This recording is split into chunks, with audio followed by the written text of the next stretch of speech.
இன்னைக்கு பார்த்தீங்கன்னா, எல்லோருமே நைட்டு படுத்த உடனேயே தூங்கிரணுன்ட்டு எல்லோருடைய ஆசைகளும், கனவுகளும் அதிகமா தான் இருக்கிறது.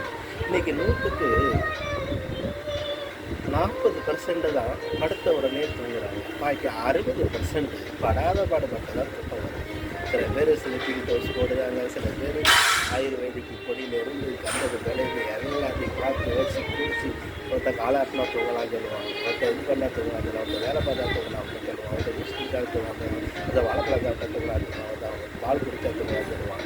இப்படி ஒரு நாட்டு இப்படிலாம் தூக்கத்தை தேட வேண்டியிருக்குது. அந்த காலத்தில் அந்த காற்று அடித்தாலே போதும், அப்படியே மயங்கிட்டு தூங்கிடுவான். ஆனால் இப்போ காலையில் ஒரு நல்ல ஒரு ஹோட்டலில் போயிட்டு ஒரு பொங்கல் வாங்கி சாப்பிட்டா தூக்கம் வந்துடும் சொல்லுவாங்க இல்லைங்களா? அப்படி இருக்கிறது ஒரு பக்கம். அதுக்காக நைட்டு பொங்கலுக்கு போயிடாதீங்க எல்லாரும். அதனால் இன்றைக்கி நல்ல ஒரு படுத்த உடனே தூங்கணும்னு நினைக்கிறாங்க, ஆனால் தூங்க முடியல. அப்போது நான் சொல்கிற மாதிரி எல்லோருமே இன்றைக்கி பிரச்சனைகள் அதிகமாக இருக்கிறது. இந்த மொபைல் ஃபோன் வந்ததுக்கப்புறம் தூக்கம் குறைந்தது தான் என்னுடைய வாசகர் ரிப்போர்ட்டரின் பார்வையாக கருதுகிறேன். நல்லா சிந்தித்து பாருங்களேன். சராசரியாக ஒரு 20 வருஷத்துக்கு முன்னுக்கு இருந்த தூக்கம் இந்த சராசரியாக இப்போ 25 இல்லையா?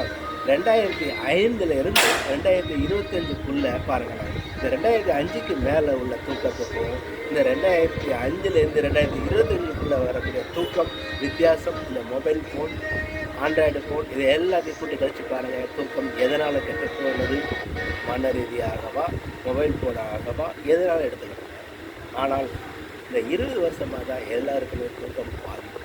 ஒருவருக்கு வேலை பிரச்சனை, ஒருவருக்கு பல சங்கடங்கள், ஒருத்தருக்கு கல்யாணம் ஆகாத பிரச்சனைகள், ஒருத்தருக்கு கல்யாணம் ஆனதுனால பிரச்சனை, இப்படி பல்வேறு அவருடைய சோசியல் அவங்களுடைய சஸ்பென்ஸ். அப்போ எப்படி வேணாலும் இருக்கலாம் இல்லையா? அப்போ தூக்கத்துக்கு சிறந்த மருந்து நாம் மனசு தாங்க காரணம்.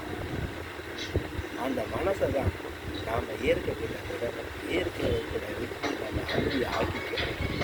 நமக்குள்ளேயே மருந்து வச்சுக்கிட்டு